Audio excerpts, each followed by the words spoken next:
A young stargazer cowboy found a beautiful woman in a strange wreckage. He discovered her blood was made of liquid silver and that she was slowly fading away.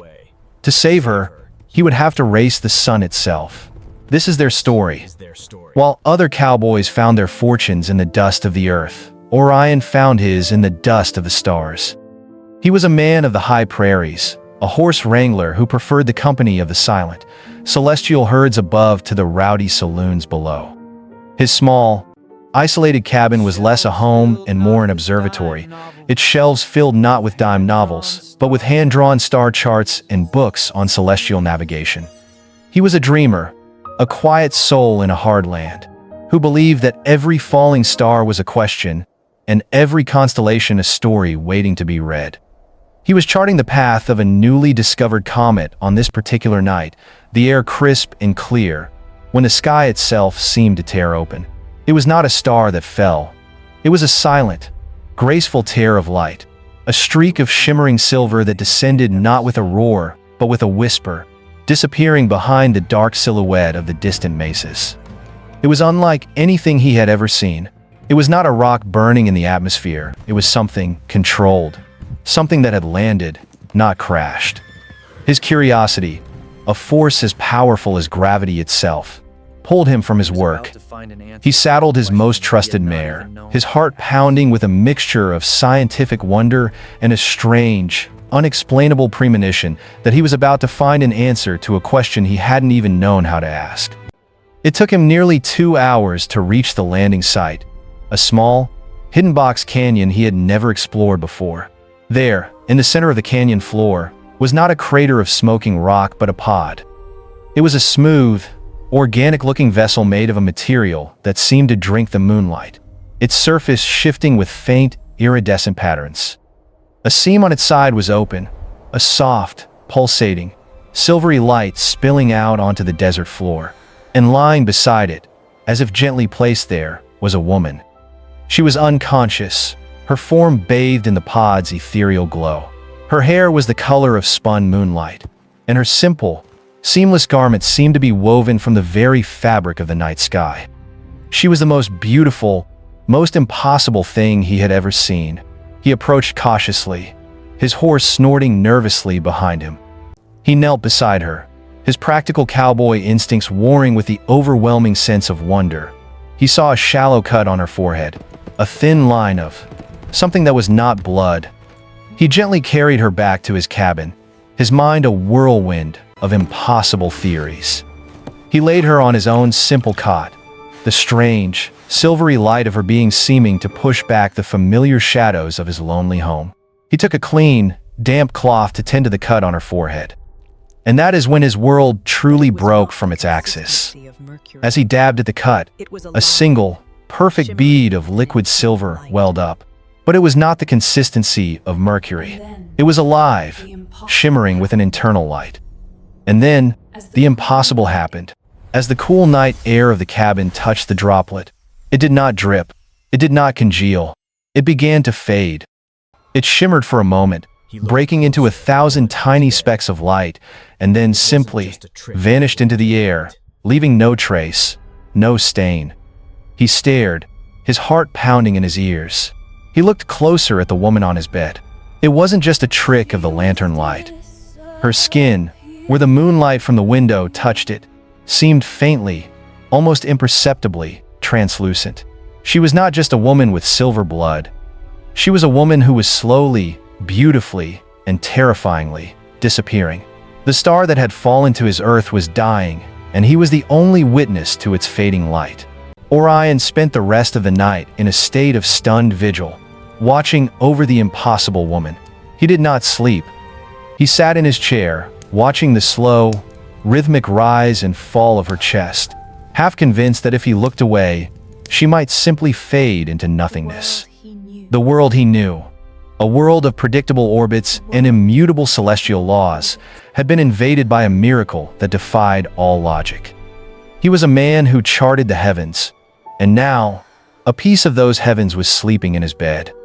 She awoke with the first light of dawn.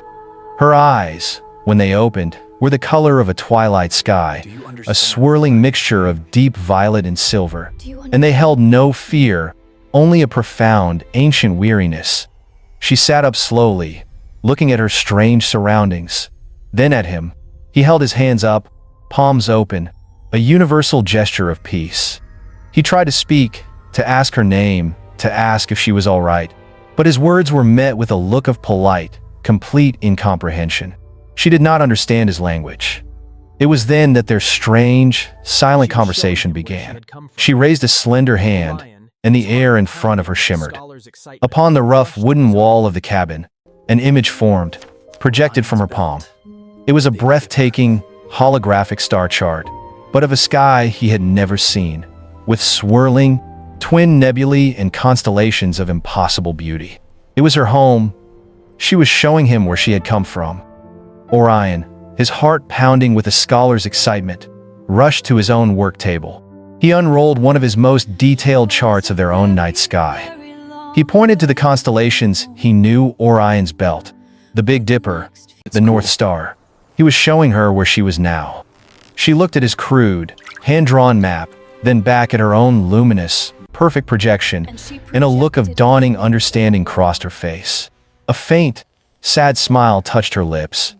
She was a very, very long way from home. For the next few days, this became their language, a language of stars and light. He would show her the simple wonders of his world. He brought her a pail of fresh, cool water from the well, and she projected an image of a world where water flowed in glowing, crystalline rivers. He would light his lantern at night, and she would cup her hands, creating a miniature, swirling galaxy within them. He, the lonely stargazer, was now sharing his passion with someone who had actually journeyed through the celestial rivers he had only ever dreamed of. He began to notice the rhythm of her existence. She seemed to draw a faint energy from the sunlight, but it was the moonlight that truly seemed to sustain her. At night, her skin would seem to lose some of its transparency, her presence becoming more solid. But during the day, under the harsh glare of the sun, the fading seemed to accelerate. He would see the wood grain of the bed frame faintly through her hand. It was a slow, beautiful, and terrifying process, like a photograph slowly fading in the sunday. He tried to offer her food, the simple stew and bread that sustained him, but she would politely refuse, shaking her head. He realized she did not consume food as he did. Her sustenance was light, and the light of his small, yellow sun was not the right kind. It was like feeding a desert plant with salt water. He was watching her slowly starve, and he felt a profound sense of helplessness. He named her Alara, after a distant, pale star in a constellation, only he paid much attention to. It seemed fitting for a creature of such quiet, fading beauty. He would spend his days watching her, a strange, protective ache growing in his chest. She, in turn, would watch him, her violet eyes filled with a quiet curiosity. She would project images of his own past onto the walls. Echoes of light she somehow gleaned from the objects in his cabin, his mother's rocking chair, his father's old hat. She showed him memories of himself as a young boy, staring up at the night sky, his face full of wonder.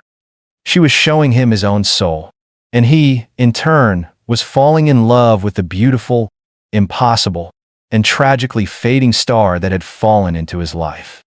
He knew, with a desperate certainty, that he had to find a way to save her. But how do you save someone who is made of light? How do you stop a star from dying? A week passed, a lifetime in their silent, star-spangled language. The rhythm of their days was a painful paradox. Every evening, under the gentle nourishment of the moonlight, Alara would seem to grow stronger, her form more defined, her inner light brighter. And every day, under the harsh, alien sun, she would fade, her skin becoming more translucent, the world showing through her like a watercolor painting left in the rain. Orion was trapped in a cycle of hope and despair. He felt like a man trying to cup water in his hands, only to watch it slip through his fingers. His frustration grew into a quiet, gnawing desperation. He tried everything his practical mind could conjure. He covered the windows during the day to shield her from the sun, plunging the cabin into a perpetual twilight. He brought her strange, phosphorescent minerals he had found in nearby caves, hoping their faint, cool light might offer some sustenance. But these were mere bandages on a cosmic wound. She was still fading, the process slower, but no less relentless. He was losing her, and he didn't even know what her was. One evening, she found him slumped over his workbench, his head in his hands, a picture of utter despair. He was surrounded by his star charts, books on geology, every piece of knowledge he possessed, all of it useless against the beautiful, terrifying mystery that was slowly unmaking itself in his home. Ilara watched him, and in that moment, she seemed to come to a decision. She could no longer be a passive participant in her own fading. She had to make him understand. She glided to his side, her touch on his shoulder as light as a moonbeam. When he looked up, his eyes filled with a helpless sorrow. She did not project an image of the stars. She projected an image of herself. On the dark wooden wall, she showed him a luminous, three-dimensional projection of her own body. It was like a medical diagram from a world a million years in the future. He could see the strange, elegant structure of her bones, the shimmering pathways of her silver blood. But in the center of her chest, where a human heart would be, was the source of it all. It was a crystal, a magnificent, multifaceted gem that pulsed with a soft, rhythmic, silver light, the true heart of her being. But as he watched, the image changed. The crystal in the projection began to flicker. Its steady, rhythmic pulse became erratic, weak, fine, dark. Spiderweb cracks began to spread across its luminous surface.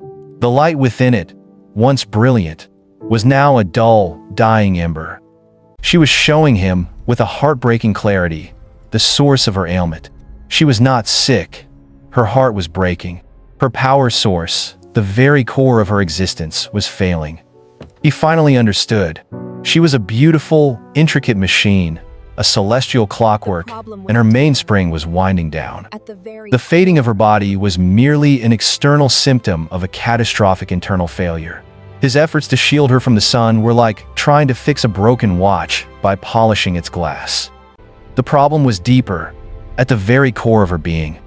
He looked from the dying crystal on the wall to the real woman beside him, and saw not a fragile alien, but a being of incredible strength, facing her own quiet apocalypse with a grace and dignity that shattered his heart. The scientific wonder he had first felt was now completely consumed by a fierce, protective, and deeply personal love. He didn't care what she was made of or what strange, cosmic laws governed her life. He only knew that he would not, let her light go out. He took her hand, his touch a desperate plea for an answer. How? How could he fix it? How could he rewind her spring? In response, Ilara closed her eyes and prepared to show him the final, crucial piece of the puzzle. The one desperate hope that had led her to his world. Orion's desperate, unspoken question hung in the silent air of the cabin. How? Ilara, her energy waning, seemed to gather the last of her strength for one final, crucial communication. She closed her eyes, and the image on the wall changed. The projection of her own failing heart remained, but now, a new symbol appeared beside it. It was an image of his world's sun, but not as he saw it in the sky.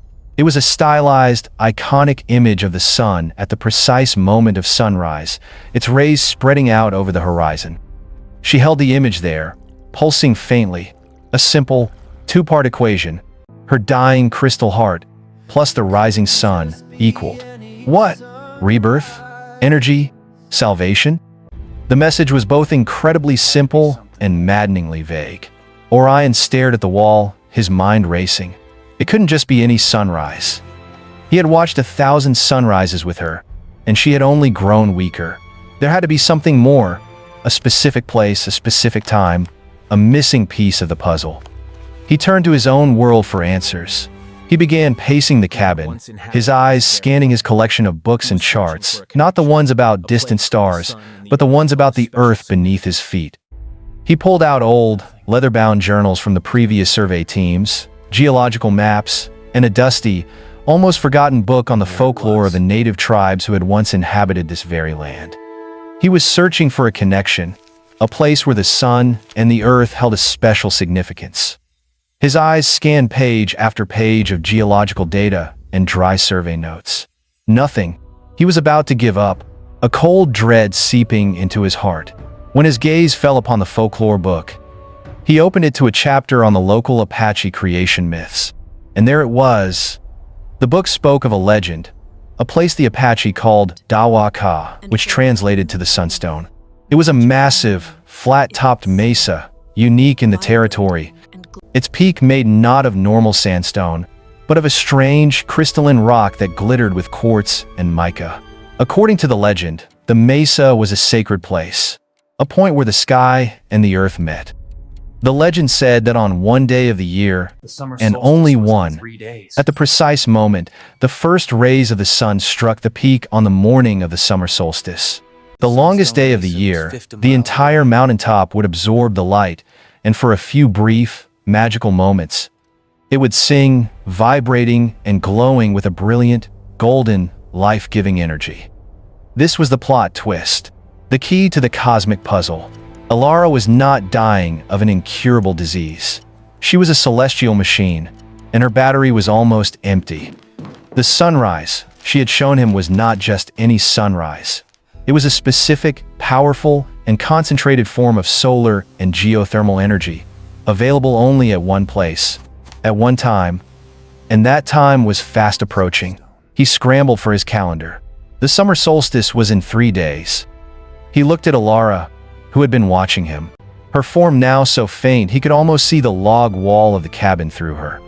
The Sunstone Mesa was 50 miles away, across a harsh, unforgiving desert landscape. A brutal journey for a healthy man, let alone a dying woman made of fading light. The hope that had surged within him was now tempered by a terrifying new reality. This was no longer a quiet vigil. It was a desperate race against time.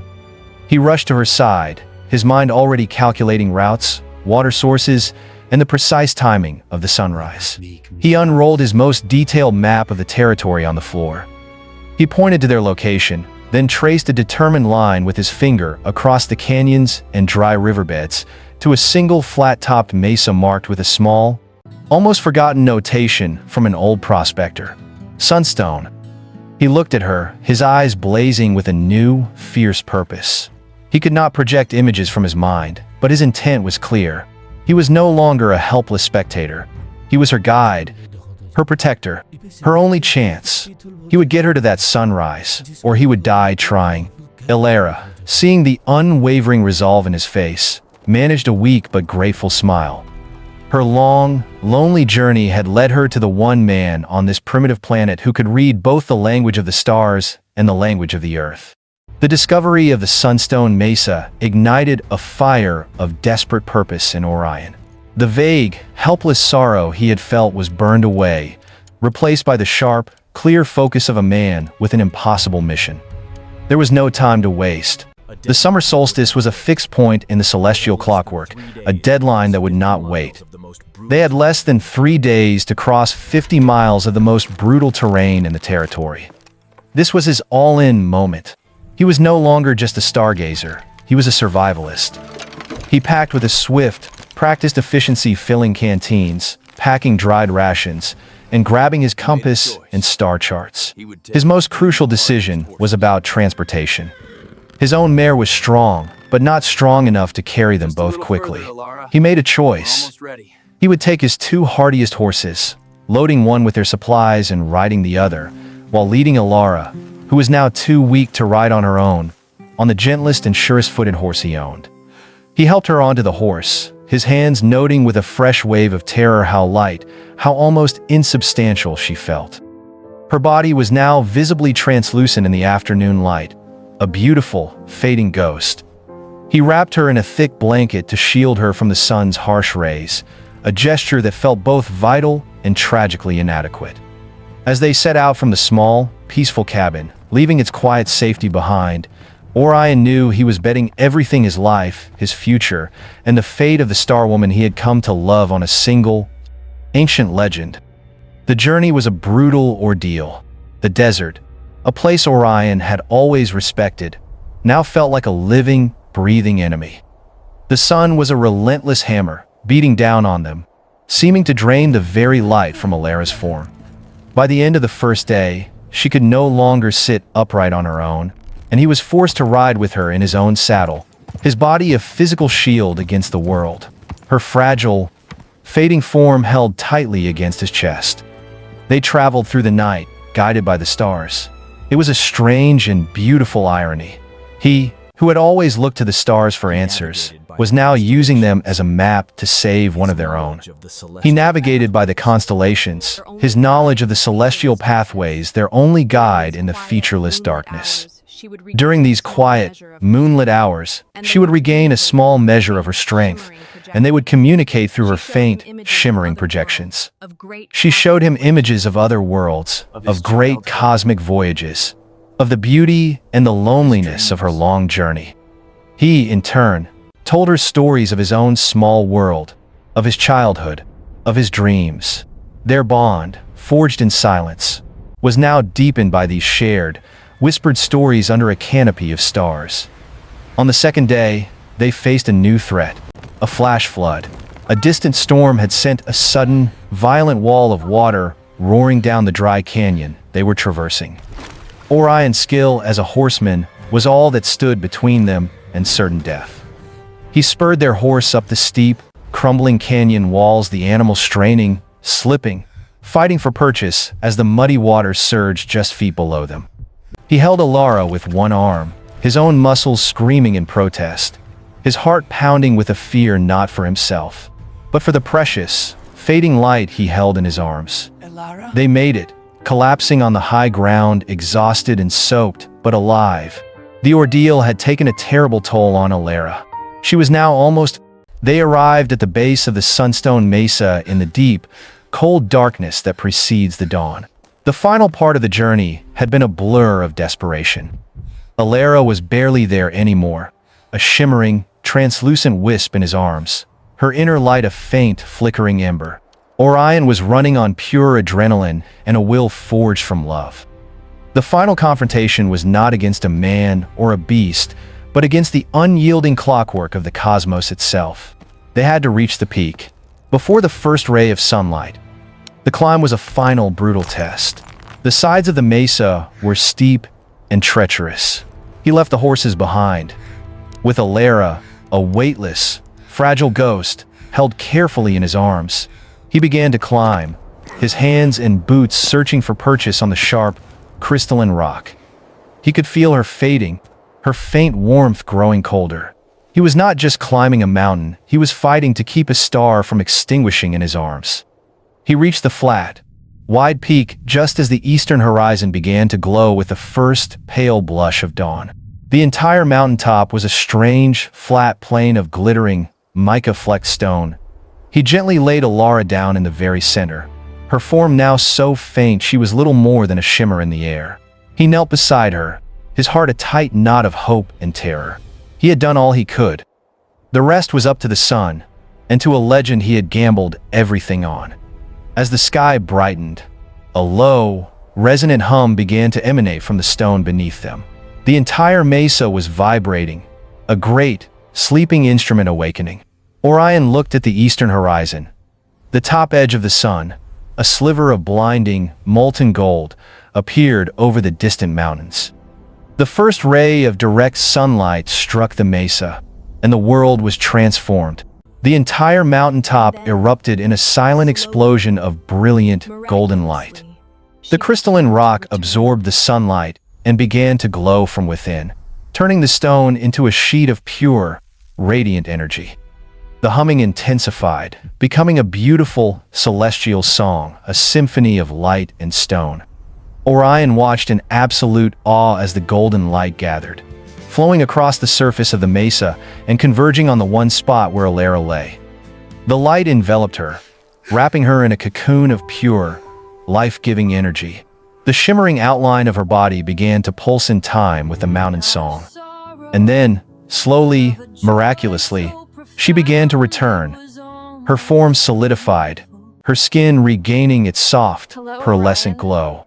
The translucence vanished, replaced by a vibrant, healthy opacity. The dying crystal heart within her, now bathed in the energy it had craved, began to pulse with a strong, steady, silver light, mending its cracks, glowing brighter and brighter until it was a miniature sun in her chest. When the sun had fully risen, the mountain's song faded, and the intense glow subsided, leaving only the warm light of a new day. Alara sat up. She was whole. She was radiant. She was alive. She turned to Orion, who was kneeling beside her, tears streaming down his face. Not of sorrow, but of a joy so profound it was almost painful. She reached out and touched his cheek, her touch no longer faint and ethereal, but warm and real. And for the first time, she spoke, her voice not a projection in his mind, but a soft, melodic sound in the clear morning air. A single word, his name, Orion. Her ship remained a silent, broken vessel in the canyon, its secrets of interstellar travel beyond his ability to repair. He did not know if she would ever be able to return to her home among the twin nebulae. And she did not seem to care. She had fallen from the heavens, a dying star, and this quiet, stargazing cowboy had, against all odds, shown her a sunrise that gave her back her life. They didn't know what the future held, but as they sat together, watching the familiar constellations wheel across the vast, dark sky, they knew they would face it together. The lonely stargazer no longer had to look to the distant heavens to find his wonder. He had found it right here, on his small patch of Earth. He had reached for a falling star, and somehow, he had caught it.